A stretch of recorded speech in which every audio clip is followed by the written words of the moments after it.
आप सभी को मेरा प्यार भरा नमस्कार। आज हम बात करेंगे पूर्णिमा का विज्ञान और अध्यात्म। आज है बुध पूर्णिमा और बात करेंगे बुध का जन्म, बुधत्व की उनको जब प्राप्ति हुई, चंद्रमा का मन पर क्या असर पड़ता है, राशियों पर क्या असर पड़ता है, मेडिटेशन कौन सा करना चाहिए, त्राटक क्या है और एक नाड़ी शोधन जिसके द्वारा व्यक्ति सभी अपने ज्ञान की ऊर्जाओं को बढ़ा सकता है।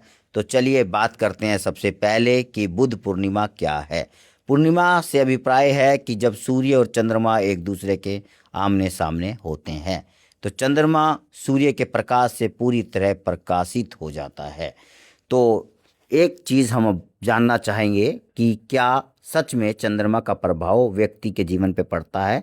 तो हाँ, ये सत्य है, क्योंकि चंद्रमा जब समुद्र में टाइड्स पैदा कर देता है, ज्वार भाटा पैदा कर देता है, तो व्यक्ति के शरीर में भी पानी है और चंद्रमा का जो गुरुत्वाकर्षण बल है हमारे भीतर की संवेदनाओं को ऊपर उठा देता है, विचारों में हलचल ला देता है। तो यही है चंद्रमा का एक व्यक्ति के शरीर पर प्रभाव। बात करते हैं राशियों के प्रभाव की, तो राशियों पे प्रभाव में भी अलग अलग राशियों पे अलग अलग प्रभाव है। अगर हम बात करें धनु राशि की तो 4, 8, 12 में चंद्रमा धनु राशि पे बहुत ही गहरे प्रभाव छोड़ता है।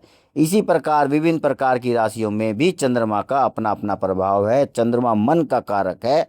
हमने देखा होगा कि जब कोई विचार हमारे मन में आता है तो वो 2 या ढाई दिन में बदल जाता है और फिर हमारे को कोई दूसरा विचार प्राप्त हो जाता है। इसका मतलब जो ये चंद्रमा है उसकी चाल जो है वो 2.5 दिन की है। जैसे ही चंद्रमा की चाल बदलती है हमारे मन के विचार बदल जाते हैं। और यह भी देखने में आया है कि जिनका चंद्रमा रुष्ट होता है उनके जन्म के हिसाब से उनको पेट की समस्याएं सबसे ज़्यादा होती हैं। उनको सबसे बड़ी दिक्कत होती है कि टेंशन, चिंता, तनाव, उनको नींद नहीं आती है। वह प्लान बनाते रहते हैं और इसका सबसे बड़ा कारण है कि वह दूसरों की बातों से बहुत जल्दी दुखी हो जाते हैं। तो चंद्रमा बहुत ही इम्पोर्टेंट ग्रह है। योग में इसका बहुत ही अच्छा समाधान है कि योग के द्वारा किस प्रकार चंद्रमा को नियंत्रित किया जा सकता है। गौतम बुद्ध की अगर हम बात करें तो उनका जो आप बताएं कि जो तिहरी धन्य था यह पूर्णिमा कहा जाता है, क्योंकि इस दिन ही गौतम बुद्ध का जन्म हुआ था और इसी दिन उन्हें बुद्धत्व प्राप्त हुआ था। इसे हम कहेंगे एक प्रकार की लाइट, जिन्होंने उनके जीवन को प्रकाश दिया, उजाला दिया और उनको ज्ञान हुआ कि दुख क्या है, दुख का कारण क्या है, दुख का निवारण क्या है और मार्ग क्या है कि दोबारा दुख ना हो। तो ये कुछ ऐसे तथ्य थे जिनको वो छोड़ के गए हैं, लोगों को उन्होंने बताया, प्रेरित किया। वो एक ऐसे व्यक्ति थे जिनसे बहुत कुछ सीखने को मिला। वो कहते थे कि अंधकार से प्रकाश की ओर बढ़ने का एक प्रतीक है ज्ञान। बुद्ध ने सिखाया कि मन ही दुखों का कारण है और मन ही मुक्ति का द्वार भी है। तो चंद्रमा का रोल जो है बहुत बड़ा है और उनका जो जन्म है बुध पूर्णिमा के दिन होना, यह भी एक बहुत बड़ी बात है। ज्योतिष और योग विज्ञान में चंद्रमा के बारे में बहुत कुछ बताया गया है। भावनाओं के उथल पुथल को जब हम देखते हैं तो वाकई ही हमें लगता है कि कोई ऐसी शक्ति है जो हमारी भावनाओं को उथल पुथल कर रही है। और इसके पीछे एक और भी कारण होता है, हमारे आसपास के लोग जो हमारे साथ रहते हैं, हमारी भावनाओं को ठोस पहुंचाते हैं और कुछ हमारी भावनाओं को समझते हैं। तो दोनों तरह के प्रभाव हमारे देखने को मिलते हैं। अब बात करते हैं कि मेडिटेशन की, कि क्या मेडिटेशन के द्वारा इसको सही किया जा सकता है। योग में हम चंद्रमा की ऊर्जा को ईड़ा नाड़ी कहते हैं और पूर्णिमा की ऊर्जा बहुत शक्तिशाली होती है। योग अभ्यास इस ऊर्जा को व्यवस्थित करने में मदद कर सकता है। जो हमारे विचारों की हलचल है उसको रोक सकता है। हमारा दिमाग रचनात्मक शक्तियों को प्राप्त करने में लगाया जा सकता है। तो बुद्ध पूर्णिमा एक ऐसा दिन है जिस पे मन पे नियंत्रण करना है, कम बोलना है, शांत रहना है और मन का शांत होने पर ही हम एकाग्र होंगे और सही नियमों का पालन कर पाएंगे।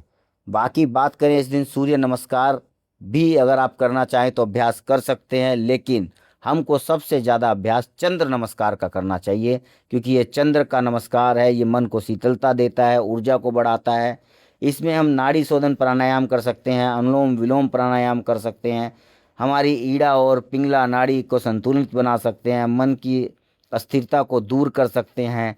एक प्राणायाम की और बात कही गई है, अनापानास शक्ति मेडिटेशन। बुद्ध द्वारा सिखाई गई सांसों पर ध्यान की ये विधि है। केवल आती जाती सांसों को देखना है। ये मन के ज्वार भाटे को शांत करता है और रिलैक्स बॉडी को करता है। तो ये बहुत ज़रूरी है। मौन साधना की अगर हम बात करें तो कुछ घंटे मौन रहना चाहिए। चंद्रमा की ऊर्जा प्राप्त करनी चाहिए। जिन लोगों का चंद्रमा पीड़ित है उनको चंद्रमा की रोशनी में शाम को घूमना चाहिए। और सबसे बेहतर है त्राटक। आज के दिन अगर आप त्राटक करेंगे तो आंखों पर उसका एक बहुत गहरा प्रभाव पड़ेगा। आपकी आंखें बहुत स्वच्छ हो जाएंगी, देखने की आपकी शक्तियां बढ़ जाएंगी, आपको समझ बढ़ जाएगी। और तीसरा जो नेत्र की हम बात करते हैं आज्ञा चक्र की, उस पर भी इन सब चीज़ों का प्रभाव पड़ता है। और अगर हम देखें ओवरऑल जो आज का ये दिन है जिसको हम कह रहे हैं विज्ञान और अध्यात्म, सच में ये बहुत ही सुनहरा पल होता है व्यक्ति के जीवन में कुछ शक्तियों को अर्जित करने के लिए। तो आर योगा स्टूडियो देहरादून एक ऐसी जगह है जहाँ पर आप आकर योग कर सकते हैं, मेडिटेशन कर सकते हैं और अपने जीवन को सफल बना सकते हैं। यहाँ पर बहुत सारे सिंगिंग बाउल्स हैं और आपको अलग अलग तरह के मेडिटेशन यहाँ पर करवाए जाएंगे जिससे आपका जीवन सफल होगा। आप जीवन जीने की कला सीखेंगे। तो उम्मीद करते हैं ये वीडियो आपको पसंद आया होगा।